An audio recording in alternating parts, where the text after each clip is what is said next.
आज खंडाला में आए आनंद को 1 महीना होने को आया था।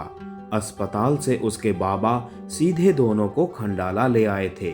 पट्टियां खुलने पर टांग का टूटा हुआ जोड़ तो ठीक हो गया, पर टांग बहुत कमजोर हो जाने से अभी इस योग्य नहीं हो सकी कि वो फिर चल फिर सके। आनंद के अच्छे रिकॉर्ड के कारण उसे नौकरी से निकाला नहीं गया। राय साहब ने भी मिलजुल कर उसके केस को दबा दिया। फिर दोबारा उसे मुंबई में नियुक्ति न मिली। उसकी बदली बंबई से कोई 200 मील दूर बीनापुर में हो गई। इतनी बड़ी पोजीशन छोड़कर अब वो बीनापुर वर्कशॉप का मैनेजर बनना पसंद न करता, परंतु परिस्थितियों और अपनी नई वधू के कारण, जिसे वो कभी दुखी देखना नहीं चाहता था, उसे नियुक्ति स्वीकार करनी पड़ी। आखिर वो दिन भी आ गया। मदमाते यौवन में फिर से मादकता अंगड़ाइयां लेने लगी। बेला की आशाएं पूर्ण हो गई। आज पूरे 3 महीनों बाद वो सांसारिक झमेलों से दूर आनंद की बाहों में अकेली थी। यह अवसर उसे बीनापुर की बियाबान पहाड़ियों में मिला, जहां का प्राकृतिक सौंदर्य उसे बहुत भाया। वर्कशॉप से थोड़ी ही दूर एक झील के किनारे एकांत में एक छोटा सा बंगला मिला था। वो एक नया संसार बनाना चाहती थी, एक निराला संसार, उस नीलकंठ से भी दूर जो कभी कभी आनंद के मस्तिष्क में आकर उसे भूली बिसरी बातें याद करा देता था। इसी निश्चय को लिए वो दिन रात छोटे से बंगले को सजाने लगी। गोल कमरा, सोने का कमरा और खाने का, इन तीनों को उसने ऐसा सजाया जैसे किसी ने उस उजाड़ में स्वर्ग उतार दिया हो। वो अब इस छोटे से संसार में माधुर्य भरने का प्रयत्न कर रही थी, जो आनंद को ऐसे जकड़ कर रखे कि वो उसकी इच्छा के विपरीत एक कदम भी ना उठा सके। 2 महीने बीत गए और बेला का सपना सत्य बन गया। आनंद सचमुच उसकी बनाई हुई उस दुनिया का मतवाला हो गया। घर के हर कोने में उसे बस एक ही तस्वीर दिखाई देती, बेला की, जिसके हर भाव, प्यार और स्वर में एक आकर्षण अनुभव होता जो आनंद को अपनी ओर खींचे ले जाता। एक दिन वर्कशॉप से लौटकर उसने बेला को सूचना दी कि रात की गाड़ी से मोहन उसके पास आ रहा है। मोहन उसका छोटा देवर था, जो इगतपुरी में मिशन स्कूल में शिक्षा पाता था। बचपन में ही खेल कूद में उसकी टांग टूट गई थी और वो लंगड़ा कर चलता था, इसीलिए उन्होंने उसे बोर्डिंग हाउस में छोड़ा था कि लड़कों में वो प्रसन्न रहे। घर पर भी उसकी बहुत आवभगत होती। छोटा बड़ा हर कोई उसकी इच्छा को पूरा करने का प्रयत्न करता। माँ बाप उसे देखकर हमेशा उदास हो जाते। वे जानते थे कि इसका भविष्य अंधकारपूर्ण है, इसीलिए इसके भोले मन को कोई ठेस नहीं पहुंचनी चाहिए। यह बात आनंद ने बेला से भी कह दी कि मोहन आज पहली बार उनके पास आ रहा है। उसे यह कभी अनुभव नहीं होने देना चाहिए कि जीवन उसके लिए बोझ बन गया है जो वो उठा ना सकेगा। आनंद ने उससे यह भी कहा कि घर में अब उसे दूसरा साथी मिल जाएगा। इस पर उसके सामने तो वो मुस्कुरा दी, पर उसके मन में यूं धुआं निकलने लगा जैसे किसी जलती हुई चीज को उसने राख तले दबा दिया हो। वो अपने जीवन में किसी का भी हस्तक्षेप पसंद नहीं करती थी।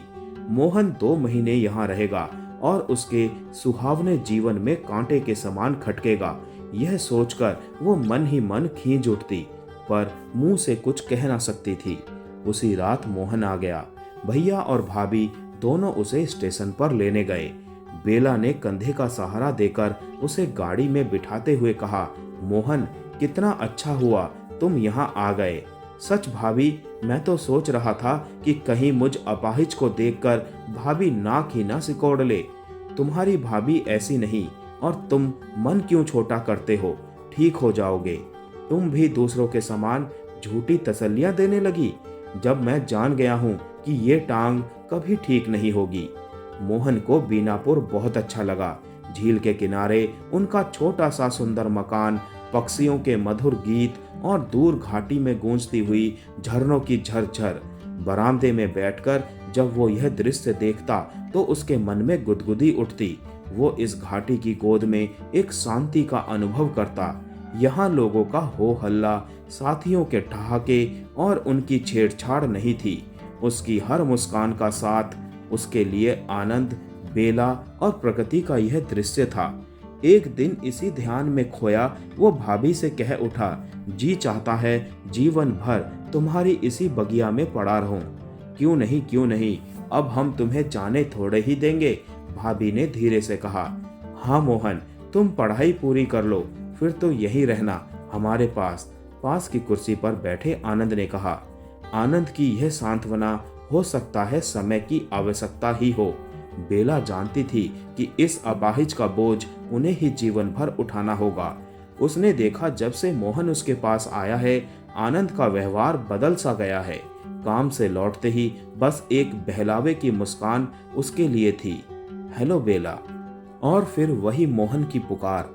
कहीं 2 घड़ी के लिए भी बाहर जाते तो विवश मोहन को साथ ले जाना पड़ता और फिर थोड़ा ही चलकर घर लौट आते, क्योंकि अधिक चलना मोहन की टांगे सहन नहीं कर सकती थी।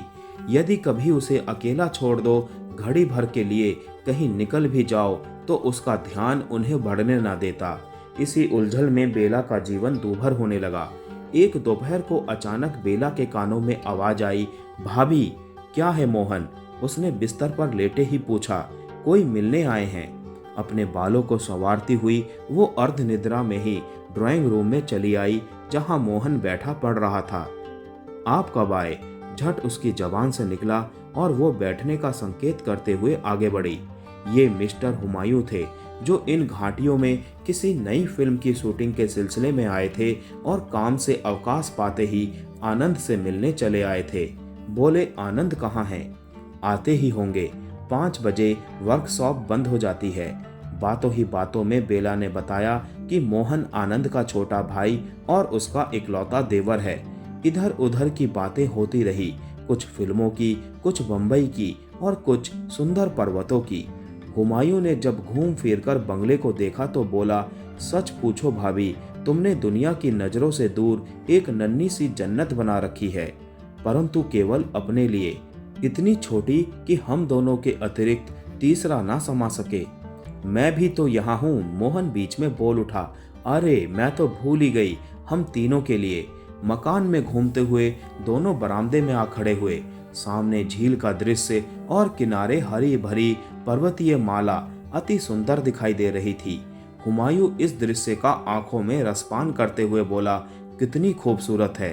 क्या? चौंकते हुए बेला ने पूछा। ये नजारा, गहरी नीली झील और ये खामोशी, जी चाहता है एक कहानी लिख डालूं फिल्म के लिए। विचार तो अच्छा है, कहानी बड़ी रोमांस भरी होगी। हाँ, यदि आपने इजाजत दी तो इसकी शूटिंग भी यहीं की जाएगी, परंतु एक शर्त पर। क्या? कहानी की हीरोइन का पार्ट मुझे मिले। उसकी बात सुनकर हुमायूं हंसने लगा और बेला उसके चेहरे को आश्चर्य से देखने लगी।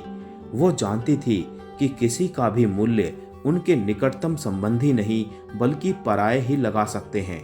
आज तक उसे हुमायूं की कंपनी के मालिक के वे शब्द याद थे, आप हीरोइन बने तो आसमान पर चमक सकती हैं।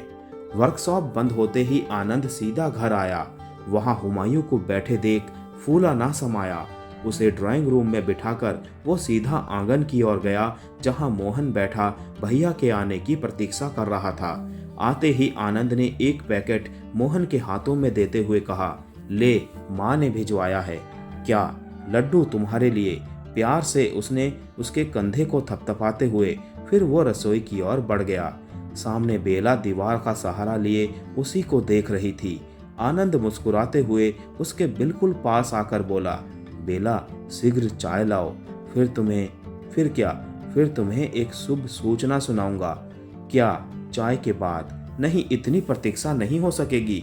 तो सुनो, कल मैं तुम्हारे मायके यानी अपने ससुराल जा रहा हूँ।